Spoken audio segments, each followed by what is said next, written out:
എല്ലാ പ്രിയ വിദ്യാർത്ഥികൾക്കും പുതിയ സ്വാഗതം. +1 +2 ഹ്യൂമാനിറ്റീസ് വാല്യുവേഷൻ ക്യാമ്പിൽ നിന്നും വിദ്യാർത്ഥികൾ കാത്തിരിക്കുന്ന വാർത്ത വിദ്യാർത്ഥികളുമായി പങ്കുവെക്കാനുള്ളത്. വിശദമായ അപ്ഡേറ്റ് പോകാം. ആദ്യമായി ഈ ചാനൽ കാണുന്ന വിദ്യാർത്ഥിനിയുണ്ടെങ്കിൽ തീർച്ചയായും മറക്കണ്ട സബ്സ്ക്രൈബ് ചെയ്ത് കൂടെ പറയാൻ പ്രത്യേകം ശ്രദ്ധിക്കുക. സബ്സ്ക്രൈബ് ചെയ്യുന്ന നോട്ടിഫിക്കേഷൻ ബെല്ലുകളെ ഓൾ ഓപ്ഷൻ എനേബിൾ ചെയ്യാനും ചാനലിലെ വീഡിയോസ് നിങ്ങൾക്ക് ഉപകാരപ്രദമാകുന്നുണ്ട്. തീർച്ചയായും ഒന്ന് ലൈക്കും കൂടി ചെയ്യണം. അതുപോലെ നിങ്ങളുടെ സുഹൃത്തുക്കളിലേക്ക് ഷെയർ ചെയ്ത് കൊടുക്കാനും കൂടി പ്രത്യേകം ശ്രദ്ധിക്കുക. അതുപോലെ തന്നെ നമ്മുടെ ചാനൽ വാട്സപ്പ് ചാനലിൽ ജോയിൻ ചെയ്യാനുള്ള ലിങ്ക് നിങ്ങൾക്ക് വീഡിയോയ്ക്ക് താഴെ ഡിസ്ക്രിപ്ഷൻ ബോക്സിൽ നൽകുന്നതായിരിക്കും. അപ്പോൾ നമുക്ക് നേരെ വളരെ പ്രാധാന്യമറിയിക്കുന്ന വാർത്തയിലേക്ക് തന്നെ കിടക്കാം. +1 +2 പബ്ലിക് എക്സാം 2025 ഹ്യൂമാനിറ്റീസ് വാല്യുവേഷൻ ക്യാമ്പിൽ നിന്നും വിദ്യാർത്ഥികൾ കാത്തിരിക്കുന്ന വാർത്തയാണ് ഇപ്പോൾ പുറത്തുവരുന്നത്. ഒരുപാട് വിദ്യാർത്ഥികൾ ചോദിക്കുന്നുണ്ടായിരുന്നു ഹ്യൂമാനിറ്റീസ് വാല്യുവേഷൻ ക്യാമ്പിൽ നിന്നുള്ള വിദ്യാഭ്യാസപരമായ അപ്ഡേറ്റുകളൊക്കെ. നമ്മൾ ഹ്യൂമാനിറ്റീസ് വാല്യുവേഷൻ ക്യാമ്പിൽ എടുക്കുമ്പോൾ പൊതുവേ രീതിയിൽ നല്ല വാർത്തകളൊക്കെയാണ് എല്ലാ വർഷവും തന്നെ നമുക്ക് ലഭിക്കാറ്. ഈ വർഷവും അങ്ങനെ തന്നെയാണ്. ഹ്യൂമാനിറ്റീസ് വിഷയങ്ങൾ, ഇപ്പോൾ ഞാനൊരു ഹ്യൂമാനിറ്റീസ് പഠിച്ചൊരു വിദ്യാർത്ഥി ആയതുകൊണ്ട് തന്നെ ഹ്യൂമാനിറ്റീസിൽ വിദ്യാർത്ഥികളെ കുഴപ്പത്തിലാക്കും തരത്തിലുള്ള ക്വസ്റ്റ്യൻ പേപ്പറോ ഒന്നും സാധാരണഗതിയിൽ വരാറില്ല.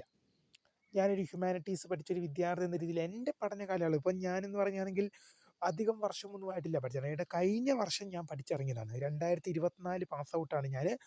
അങ്ങനെ വരുമ്പോൾ എന്നെ സംബന്ധിച്ച് +1 +2 ഹ്യൂമാനിറ്റീസ് നല്ലൊരു വിഷയം തന്നെയായിരുന്നു. ഇപ്പം ഹ്യൂമാനിറ്റീസിൽ മെയിനായിട്ട് നിങ്ങൾ പഠിക്കേണ്ടി വരുന്ന വിഷയം ഹിസ്റ്ററി, പൊളിറ്റിക്സ്, എക്കണോമിക്സ്, അതുപോലെ തന്നെ ഇംഗ്ലീഷ്. ബാക്കി മലയാളം ഓർ ഹിന്ദി, പിന്നെ കുറേ ജിയോളജി, ജോഗ്രാഫി എന്നൊക്കെ പറഞ്ഞ് കുറേ കോമ്പിനേഷൻ സബ്ജക്റ്റുകളാണ്. എന്നാൽ പോലും ഈ 4 സബ്ജക്റ്റുകളിൽ ഹ്യൂമാനിറ്റീസ് എടുത്ത വിദ്യാർത്ഥികളെ പൊതുവേ കുഴപ്പത്തിലാക്കുന്ന ഒരു വിഷയമാണ് ഇംഗ്ലീഷ്, എക്കണോമിക്സ് എന്നുള്ളത്. കാരണം എന്ന് പറയുന്നത്, എക്കണോമിക്സ് എന്ന് പറഞ്ഞൊരു സംഭവം എന്ന് പറയുകയാണ്, ഒരു വിഷയം എന്ന് പറയുകയാണത് കൊമേഴ്സ് വിഷയമാണ്. വിദ്യാർത്ഥികളെ സംബന്ധിച്ച് കുറച്ച് കുഴപ്പത്തിലാക്കുന്ന ഒരു വിഷയം തന്നെയാണ് എക്കണോമിക്സ്. അതുപോലെ തന്നെ ഇംഗ്ലീഷും. സാധാരണ ഹ്യൂമാനിറ്റീസ് എടുക്കുന്നത് പറഞ്ഞാൽ കണക്കിൽ കുറച്ച് ബുദ്ധിമുട്ടുള്ള വിദ്യാർത്ഥികളായിരിക്കും. ഞാൻ അങ്ങനെ എടുത്തതാണ്. അപ്പോൾ അന്നേരമാണ് എക്കണോമിക്സ് എന്നൊരു സിസ്റ്റത്തിൽ, ഒരു വിഷയത്തിൽ കണക്കെന്ന് പറഞ്ഞ് വരുന്നത്. എന്തായാലും വിദ്യാർത്ഥികൾക്ക് അങ്ങനെ വിദ്യാർത്ഥികളെ തല പുണ്ണാക്കിയല്ല, അങ്ങനെ വിദ്യാർത്ഥികളെ ഉപദ്രവിക്കുന്ന തരത്തിലുള്ള ഒരു വിഷയങ്ങളൊന്നും ഹ്യൂമാനിറ്റീസിലില്ല. അതായത് വിദ്യാർത്ഥികൾക്ക് തിരിച്ചടിയാവുന്ന, അല്ലെങ്കിൽ വിദ്യാർത്ഥികൾക്ക് പഠിക്കാൻ പറ്റാത്ത രീതിയിലുള്ളൊരു കഷ്ടപ്പാടോ ബുദ്ധിമുട്ടോ എന്നൊരു സംഭവം എൻ്റെ ജീവിതത്തിൽ ഹ്യൂമാനിറ്റീസിൽ ഉണ്ടായിട്ടില്ല. നമ്മൾ വിചാരിച്ചാൽ പഠിക്കാൻ സാധിക്കും. ഏറ്റവും വലിയ ഓപ്ഷൻ എന്ന് പറയുന്നത്, നമുക്ക് മലയാളത്തിൽ പരീക്ഷ എഴുതാൻ സാധിക്കുമെന്നുള്ളതാണ് ഏറ്റവും പുതിയ വസ്തുത. മലയാളത്തിൽ വരെ എക്സാം എഴുതാനുള്ള ഓപ്ഷൻ നമുക്കുണ്ട്. ഹ്യൂമാനിറ്റീസ് വാല്യുവേഷൻ ക്യാമ്പിൽ നിന്ന് നല്ല വാർത്തകളാണ് പുറത്തുവരുന്നത്. നല്ല രീതിയിലുള്ള വാല്യുവേഷൻ, വിദ്യാർത്ഥികൾക്ക് നല്ല രീതിയിൽ ഉത്തരങ്ങൾ എഴുതാൻ സാധിച്ചിട്ടുണ്ട് തന്നെ. അങ്ങനെ തന്നെ അറിയാനാണ് ഞാൻ ആഗ്രഹിക്കുന്നത്. കാരണം ഞാൻ ആസ് എ ഹ്യൂമാനിറ്റീസ് പഠിച്ചൊരു സ്റ്റുഡൻ്റ് എന്ന രീതിയിൽ എനിക്ക് ഹ്യൂമാനിറ്റീസ് വിദ്യാർത്ഥികൾക്ക് നല്ല മാർക്ക് കിട്ടട്ടെ എന്ന് തന്നെയാണ് എൻ്റെ ഒരു ആഗ്രഹവും. എന്ന് വെച്ച് മറ്റ് വിദ്യാർത്ഥികൾക്ക് കിട്ടണം എന്നല്ല, അങ്ങനെയല്ല പറഞ്ഞത്. പക്ഷേ ഞാൻ ആസ് എ ഹ്യൂമാനിറ്റീസ് പഠിച്ചൊരു സ്റ്റുഡൻ്റ് എന്ന രീതിയിൽ ഹ്യൂമാനിറ്റീസിനോട് എനിക്കെന്തുണ്ട്, ഒരു ഇഷ്ടം. ഈ സയൻസിനെയും കൊമേഴ്സിനെയും കഴിഞ്ഞ് എനിക്കൊരു ഇഷ്ടം ഹ്യൂമാനിറ്റീസിനോടുണ്ട്. കാരണം ഞാനൊരു ഹ്യൂമാനിറ്റീസ് പഠിച്ച സ്റ്റുഡൻ്റ് ആയതുകൊണ്ട് തന്നെ. പിന്നെ എന്ന് വെച്ച് ബാക്കിയെല്ലാം മോശമാണെന്നല്ല, ബാക്കിയെല്ലാം നല്ലതാണ്. പക്ഷേ ഞാനൊരു ഹ്യൂമാനിറ്റീസ് പഠിച്ച ആളായതുകൊണ്ട് അതിനോട് എനിക്കൊരു ചെറിയൊരു സ്നേഹം കൂടുതൽ.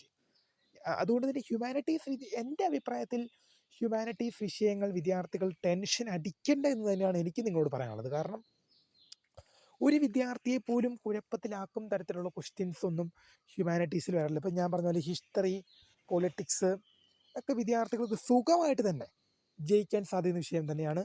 ഇംഗ്ലീഷ് ഒന്ന് കഷ്ടപ്പെട്ടാൽ ജയിക്കാം. എക്കണോമിക്സും അതുപോലെ തന്നെ. നിങ്ങൾക്ക് മാത്സ് അറിയത്തില്ലെങ്കിൽ മാത്സ് പോർഷൻ ഒഴിവാക്കി കഴിഞ്ഞാലും, ഇപ്പം നിങ്ങൾക്ക് +1 ആയി കഴിഞ്ഞാൽ 40 എക്കണോമിക്സ് എന്ന് പറയുമ്പോൾ 40 മാർക്കിൻ്റെ എക്കണോമിക്സും പിന്നെ 40 മാർക്കിൻ്റെ സ്റ്റാറ്റിസ്റ്റിക്സുമാണ്. അപ്പം ഈ സ്റ്റാറ്റിസ്റ്റിക്സിൽ മാത്രമാണ് കണക്കെന്ന സംവിധാനം വരുന്നത് +1 കേസിൽ പോകുമ്പം. നിങ്ങൾക്ക് അങ്ങനെ 40 മാർക്കിൻ്റെ സാധാ എക്കണോമിക്സും 40 മാർക്കിൻ്റെ സ്റ്റാറ്റിസ്റ്റിക്സും.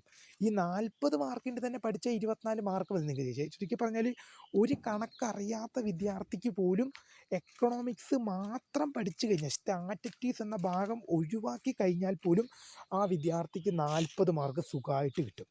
കാരണം 40 മാർക്ക് എക്കണോമിക്സിനും 40 മാർക്ക് സ്റ്റാറ്റിസ്റ്റിക്സാണ്. 2 ഭാഗങ്ങളായിട്ടാണ് എക്കണോമിക്സ് ഡിവൈഡ് ചെയ്തിരിക്കുന്നത്. അപ്പോൾ 40, 40, 80 അങ്ങനെയാണ് കൊടുത്തിരിക്കുന്നത്. അപ്പം അങ്ങനെ വരുമ്പം ഈ കണക്കുള്ള ഭാഗം ഒഴിവാക്കി കഴിഞ്ഞാൽ പോലും വിദ്യാർത്ഥിക്ക് സുഖമായിട്ട് സ്കോർ ചെയ്യാൻ പറ്റുന്ന രീതിയിലാണ്. +2ൻ്റെ കേസിലേക്ക് വേണമെങ്കിൽ മൈക്രോ എക്കണോമിക്സും അതുപോലെ തന്നെ മാക്രോ എക്കണോമിക്സ് എന്താണ്, അതിൽ മൈക്രോ 40 മാർക്കിൻ്റെയും മാക്രോ 40 മാർക്കിൻ്റെയും അങ്ങനെയുള്ളൊരു സിറ്റുവേഷനാണ് ക്രമീകരിച്ച് വെച്ചിരിക്കുന്നത്.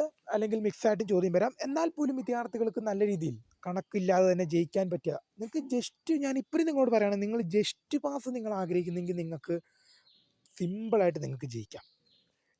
നിങ്ങൾക്ക് സിമ്പിളായിട്ട് ജയിക്കാം. ഇനി ആവറേജ് മാർക്ക് എടുക്കാനും വലിയ പണിയൊന്നുമില്ല. അതുകൊണ്ട് തന്നെ എൻ്റെ ഒരു അഭിപ്രായത്തിൽ ഹ്യൂമാനിറ്റീസ് വാല്യുവേഷൻ, എൻ്റെ അഭിപ്രായത്തിൽ വാല്യുവേഷൻ ക്യാമ്പിൽ നിന്ന് പുറത്തു വരുന്ന അപ്ഡേറ്റ് വെച്ച് ഹ്യൂമാനിറ്റീസ് വാല്യുവേഷൻ എന്ന് പറയുന്നത് നല്ല രീതിയിലുള്ള വാല്യുവേഷനാണ്. വിദ്യാർത്ഥികൾ ടെൻഷൻ അടിക്കേണ്ട ഒന്നും ആവശ്യമില്ല. എന്തായാലും ഇക്കാര്യങ്ങൾ ശ്രദ്ധിച്ച് മുന്നോട്ട് പോകുക. റിസൾട്ട് പ്രസിദ്ധീകരിച്ചാൽ +1 ആയിക്കോട്ടെ +2 ആയിക്കോട്ടെ, റിസൾട്ട് പ്രസിദ്ധീകരിച്ചാൽ ഉടനെ അറിയാനുള്ള പ്രീമിയർ വീഡിയോ അപ്ലോഡഡ് ആണ്. നോട്ടിഫിക്കേഷൻ ഓൺ ചെയ്ത് വെക്കുക. അപ്പോൾ പുതിയ കാണുന്നവരെ മൈ നെയിം ഈസ് കരീത, founder of Scaria for the career guidance. Thanks for watching. By.